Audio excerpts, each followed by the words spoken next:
আমি নিজে চিকিৎসক নই, যদিও আমার ঘরে একজন চিকিৎসক আছেন। তবে একজন অচিকিৎসক ব্যক্তির একটি উক্তি আমি আপনাদের সামনে, মানে চিকিৎসক নন, আমি যেহেতু চিকিৎসক নই, তারপরে আমার মতনই একজন ব্যক্তি যিনি চিকিৎসক ছিলেন না, আহ, তার একটি কথা আপনাদের সামনে আমি উল্লেখ করতে চাই। আপনারা অনেকেই হয়তো তার নামের সাথে পরিচিত আছেন। এই ব্যক্তিটির নাম হচ্ছে টমাস এডিসন। তিনি একজন মার্কিন বিজনেসম্যান ছিলেন, একই সাথে উদ্ভাবকও ছিলেন। উনি একটি কথা বলেছিলেন। কথাটি হচ্ছে, ভবিষ্যৎ চিকিৎসক কোনো ওষুধ দেবে না, বরং তিনি রোগীদের মানবদেহের যত্ন এবং খাদ্যাভ্যাস এবং রোগের কারণ ও প্রতিরোধের বিষয় আগ্রহী করে তুলবেন। উপস্থিতবৃন্দ, টমাস এডিসনের এই চিন্তার সঙ্গে বর্তমান সরকারের স্বাস্থ্যসেবার নীতির একটি মিল হয়তো আপনারা খুঁজে পাবেন। চিকিৎসা সেবার ক্ষেত্রে বর্তমান সরকারের নীতি হচ্ছে prevention is better then cure. আমরা মনে করি, বর্তমান সরকার মনে করে, মানুষকে যদি রোগের উৎপত্তির কারণ এবং প্রতিকার সম্পর্কে সচেতন করা যায়, তাহলে খুব সম্ভবত সহজেই অনেক রোগেরই নিরাময় করা সম্ভব। এই প্র্যাকটিসটি ইউরোপে এখন ধীরে ধীরে শুরু হয়েছে। বর্তমান সরকার নতুন করে, আপনি এর মধ্যেই শুনেছেন যে এই ব্যবস্থাটা, রোগ যাতে প্রতিরোধ করা সম্ভব হয়, সেই লক্ষ্যে বর্তমান সরকার আরো 1 লক্ষ হেলথ ওয়ার্কার বা স্বাস্থ্যকর্মী নিয়োগ করতে যাচ্ছে, যারা নাগরিকদেরকে প্রাথমিক স্বাস্থ্য সেবা সম্পর্কে সচেতন এবং সতর্ক করবেন। তবে হেলথ ওয়ার্কার বা স্বাস্থ্য কর্মীদেরকে যথাযথভাবে প্রশিক্ষণ করার ক্ষেত্রে অবশ্যই চিকিৎসক বৃন্দকে নেতৃত্ব দিতে হবে। সম্মানিত, সাউন্ডটা একটু কেমন, সামনে গেলে তো ঠোকা খাবো আমি, বেশি সামনে হয়ে যাচ্ছে। সম্মানিত উপস্থিতিবৃন্দ, সকল চিকিৎসক বৃন্দ, আপনাদের সাথে আমি আমার একটি উপলব্ধির কথা শেয়ার করতে চাই। কি সেটি হচ্ছে, শিক্ষার্থী কিংবা পেশাজীবীগণ রাজনীতিতে সংশ্লিষ্ট থাকবেন কিংবা কতটা থাকবেন, এটা নিয়ে বিভিন্ন মহলে একটি আলোচনা আছে। এর পক্ষে বিপক্ষে নানা মত রয়েছে, তবে আমার মতটি আমি আপনাদের সঙ্গে শেয়ার করতে চাই। একটি গণতান্ত্রিক রাষ্ট্রে যেহেতু রাজনৈতিক সিদ্ধান্ত প্রায় সকল কাজকেই প্রভাবিত করে, সেহেতু শিক্ষার্থী, শিক্ষক কিংবা পেশাজীবী সবাই যার যার মতাদর্শ অনুসারে রাজনৈতিকভাবে সুসংগঠিত থাকবেন বা সচেতন থাকবেন, এটা কোনো অযৌক্তিক কোনো বিষয় নয়। তবে হাততালিটা একটু পরে দিন, পরের কথাটা বলে নিই, তারপরে হাততালি দিয়ে। এই তবেটাই হচ্ছে ইম্পর্টেন্ট বিষয়। তবে রাজনৈতিক সম্পৃক্ততা যেন নিজেদের পেশাগত দায়িত্ব পালনে বিঘ্ন না ঘটায় বা বিঘ্ন ঘটার কারণ না হয়, সেটি হচ্ছে মোস্ট ইম্পর্টেন্ট। এই ব্যাপারে এখানে উপস্থিত ড্যাবের সকল চিকিৎসক বৃন্দকে আমি সতর্ক থাকার জন্য আহ্বান জানাবো। প্রথাগত রাজনীতির বাইরে এসে রাজনীতির গুণগত পরিবর্তন খুব সম্ভবত প্রত্যেকটি সেক্টরে সামগ্রিকভাবে সমগ্র বাংলাদেশে এখন সময়ের একটি কঠিন দাবি বা খুব স্ট্রং ডিমান্ড। এটা আমরা সকলেই সেটি অনুভব করতে পারি, বিশেষ করে 5ই আগস্টের পর থেকে। সম্মানিত সকল উপস্থিতিবৃন্দ, দেশের স্বাস্থ্য ব্যবস্থা এবং চিকিৎসা সেবাকে আরো কার্যকর এবং জনবান্ধব করার লক্ষ্যে আপনাদের পক্ষ থেকে বেশ কিছু প্রস্তাব উপস্থাপন, এছাড়াও ডক্টর সুমন আমাদেরকে খুব সুন্দরভাবে একটি প্রেজেন্টেশন দিয়েছে। যে প্রস্তাবগুলো যতটুকু আমি জেনেছি বা যতটুকু আমি জানি, এর মধ্যে হয়তো কিছু বাদ যেতে পারে। যেমন 1 নম্বর, স্বল্পতম সময়ের মধ্যে বিশেষ বিসিএস এর মাধ্যমে 5,000 চিকিৎসক নিয়োগ। এরপরে আছে সরকারি, এখনো এটা বাস্তবায়ন হয়নি, আপনারা শুনে যান, আমি একটু বলি আর কি।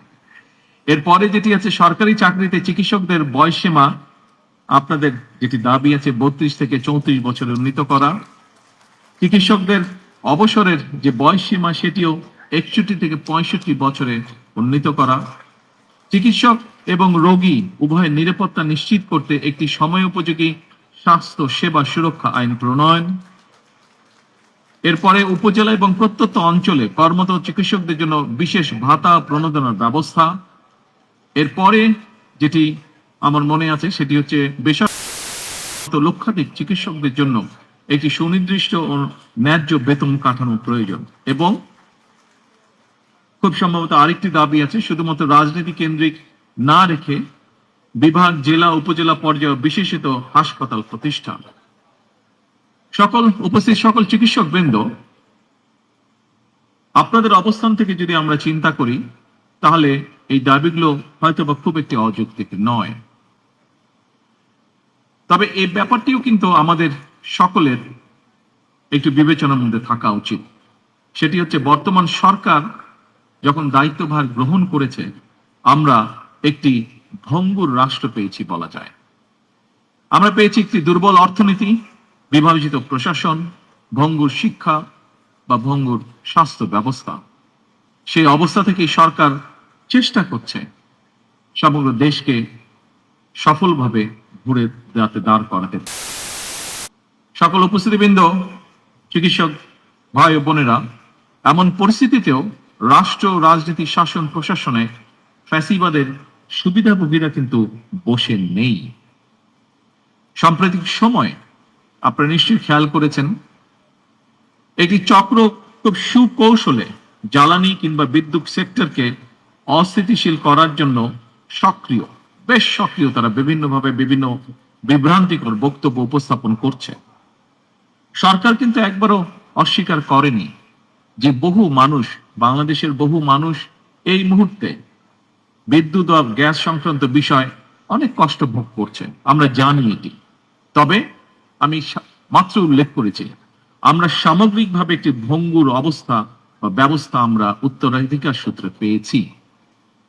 গ্যাস বা জ্বালানি বা পেট্রোল, সামগ্রিকভাবে জ্বালানি খাতে যেই প্ল্যান প্রোগ্রামগুলো গ্রহণ করা হয়েছিল, অথবা বিগত দিনগুলোতে কোন নির্দিষ্ট মহলকে সুবিধা পাইয়ে দেওয়ার জন্য যে সকল নীতি গ্রহণ করা হয়েছিল, তার খেসারত সমগ্র দেশ, দেশের মানুষ এবং বর্তমান সরকারকে বহন করতে হচ্ছে।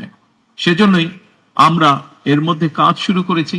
আমরা কাজ করেছি যে এই যে অপরিকল্পিত প্ল্যান যেগুলো ছিল, যা আমাদের জ্বালানি খাতকে একটি বিপদের মুখে ফেলে দিয়েছে, কিভাবে সেটিকে সঠিক করে নিয়ে আসতে পারি, আমরা কিভাবে এমন একটি পরিকল্পনা আমরা উপস্থাপন করতে পারি যা বাস্তবায়নের মাধ্যমে এই পেট্রোল বলুন, গ্যাস বলুন বা সামগ্রিকভাবে জ্বালানি খাত বলুন, এর থেকে দেশ এবং দেশের মানুষকে ধীরে ধীরে আমরা সংকট থেকে ধীরে ধীরে আমরা বের করতে পারি, বের করে নিয়ে আসতে পারি।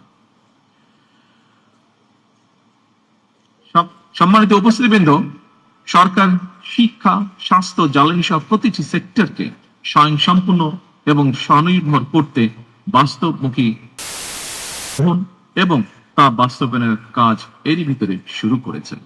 বাংলাদেশের স্বাস্থ্য এবং চিকিৎসা ব্যবস্থাকে আধুনিক করতে এবং স্বয়ংসম্পূর্ণ করতে সরকার ইতিমধ্যেই প্রথমবারের মতন স্বাস্থ্য খাতে দ্বিতীয় সর্বোচ্চ বাজেটকেও বরাদ্দ করেছে। তবে অবশ্যই এখানে শুধু সরকার না, সরকারের পাশাপাশি সরকারের সাথে সমগ্র বাংলাদেশে আপনারা যা চিকিৎসক আছেন, সেটি উপজেলা পর্যায়ে হোক, জেলা পর্যায়ে হোক, ঢাকা বা বিভাগ যে কোনো পর্যায়ে হোক না কেন, সকল চিকিৎসককে, সরকারি বেসরকারি সকল চিকিৎসক বৃন্দ আপনাদেরকেও এগিয়ে আসতে হবে। আপনাদের সহযোগিতা, সমর্থন, সাহায্য ছাড়া অবশ্যই সরকারের পক্ষে এগুলোকে বাস্তবায়ন করা সম্ভব হবে না। আমাদের সকলের মিলিত প্রচেষ্টার মাধ্যমে যে জিডিপির যে 5% আমরা নিয়ে যেতে চাচ্ছি স্বাস্থ্য খাতে, এটিকে যদি সঠিকভাবে প্রয়োগ করতে হয়, এর মাধ্যমে যদি দেশ এবং মানুষকে বেনিফিট দিতে হয়, তাহলে অবশ্যই আমাদের সাথে কাজ করতে হবে। এর বাইরেও যত দ্রুত সম্ভব হেলথ কার্ড চালু করার কাজ আমরা চেষ্টা করছি বাস্তবায়ন করতে। এর বাইরে প্রতিটি উপজেলা স্বাস্থ্য কমপ্লেক্সকে 101 শয্যা বিশিষ্ট হাসপাতালে উন্নীত করার সিদ্ধান্ত এরই ভিতরে নেওয়া আছে, যা আপনারা সকলেই অবগত আছেন। তবে যেটি আমি দৃঢ়ভাবে ব্যক্তিগতভাবে বিশ্বাস করি, চিকিৎসকগণ যদি সেবার মানসিকতা নিয়ে নিজেদেরকে নিবেদিত না রাখেন, তাহলে এই অবকাঠামোগত উন্নয়ন দিয়ে কিন্তু আমাদের সফলতা আসবে না। উপস্থিত চিকিৎসকবৃন্দ, সম্মানিত অতিথিবৃন্দ, সকল উপস্থিতিবৃন্দ, আমি জানি দায়িত্ব পালন করতে গিয়ে আপনাদেরকে নানা সীমাবদ্ধতার মুখোমুখি হতে হয়। তারপরেও কিছু কিছু ক্ষেত্রে অনিচ্ছাকৃত অবহেলা বা দায়িত্ব পালনে শৈথিল্য একদিকে সরকারের সামগ্রিক কার্যক্রমকে প্রশ্নবিদ্ধ করে, অপরদিকে কিংবা চিকিৎসা ব্যবস্থা সম্পর্কেও জনমনে অনাস্থা তৈরি করে। এক্ষেত্রে দেশের মানুষ চিকিৎসকদের কাছ থেকে আরো দায়িত্বশীল এবং মানবিক ভূমিকা প্রত্যাশা করে। আসুন প্রিয় চিকিৎসক বৃন্দ, সম্মানিত সকল উপস্থিতিবৃন্দ, আসুন আমরা সকলে মিলে এমন একটি চিকিৎসা বান্ধব বাংলাদেশ গড়ে তুলি, যেখানে দেশের প্রতিটি মানুষ মানসম্মত স্বাস্থ্য সেবা পাবে এবং উন্নত চিকিৎসার জন্য বিদেশমুখী হবে না আর, ইনশাআল্লাহ।